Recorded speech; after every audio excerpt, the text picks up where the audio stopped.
అందరికీ నమస్కారం. తెలుగు రాశి అప్డేట్స్ ఛానల్ కి స్వాగతం. వృశ్చిక రాశి వారికి జరిగే శుభాలు అశుభాలేంటో తెలుసుకుందాం. ఈ రోజు మీకు ఒక స్త్రీతో ఆస్తి మరియు ధన విషయంలో గొడవలు జరుగుతాయి. కానీ ఆ గొడవల్లో మీరు చెప్పకూడని మాటలు చెప్పినట్లయితే గొడవ పెద్దదిగా అవుతుంది. తర్వాత ఎందుకు గొడవ పడ్డానా అని బాధపడతారు.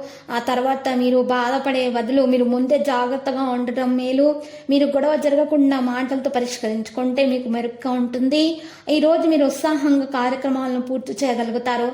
వివిధ సమావేశాల్లో చురుగ్గా పాల్గొంటారు. పాత మిత్రులను కలుసుకొని కష్ట సుఖాలను పంచుకుంటారు. నేర్పుతో శత్రువులను సైతం ఆకట్టుకుంటారు. ఆశ్చర్యకరమైన విషయాలు తెలుసుకుంటారు. నిరుద్యోగులకు ఇంటర్వ్యూలు అందుతాయి.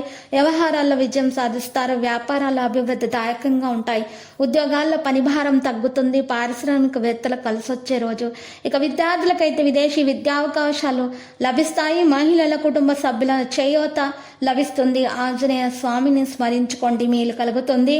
నిరుద్యోగులకు యత్నాల అనుకూలతలు పెరుగుతాయి. ఆర్థిక లావాదేవీలు కాస్త మందగించే విధంగా ఉన్నాయి. ఆకస్మిక ప్రయాణాలు ఉంటాయి. బంధువులతో విభేదాలు జరగకుండా చూసుకోవాలి. వ్యాపారాలలో లాభాలు కనిపించే ఉద్యోగులకు పనిభారం పెరుగుతుంది. పారిశ్రామిక రాజకీయవేత్తల కొత్త సమస్యలు ఉంటాయి. మహిళలకు ఆస్తి వివాదాలు ఉంటాయి. ఎరుపు రంగు దుస్తులను దానం చేసి నరసింహస్వామి స్తోత్రాలు పఠించడం ద్వారా మేలు కలుగుతుంది. ఇటువంటి పరిస్థితుల్లో ఉన్న వారికి శుభదాయకంగా ఉంటుంది.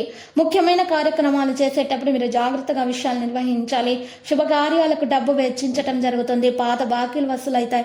మీ అవసరాలు తీరుతాయి. నూతన ఒప్పందాలు చేసుకుంటారు. ప్రముఖులను కలుసుకుంటారు. మంచి పరిచయాలు ఏర్పడతాయి. కాంట్రాక్టుల చేతికి దక్కుతాయి. వ్యాపారాలు లాభిస్తాయి.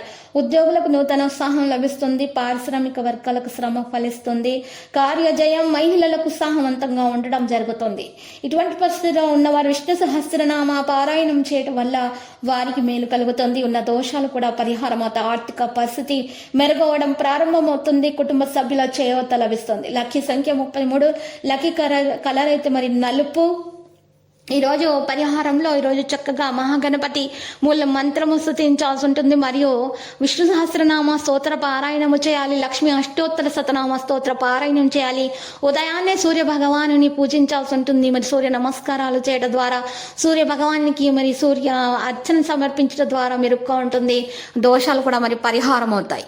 ప్రతిరోజు ఈ విధంగా రాశి ఫలాలు తెలుసుకోవడానికి వీడియోని తప్పకుండా లైక్ చేయండి. క్రింద కనిపిస్తున్న రెడ్ కలర్ సబ్స్క్రైబ్ బటన్ ని తప్పకుండా క్లిక్ చేయండి. లైక్ మరియు సబ్స్క్రైబ్ చేసిన వారికి ఈ రోజు ఏదో ఒక శుభవార్త వినాలని నేను దేవుణ్ణి ప్రార్థిస్తున్నాను. Thank you for watching this video.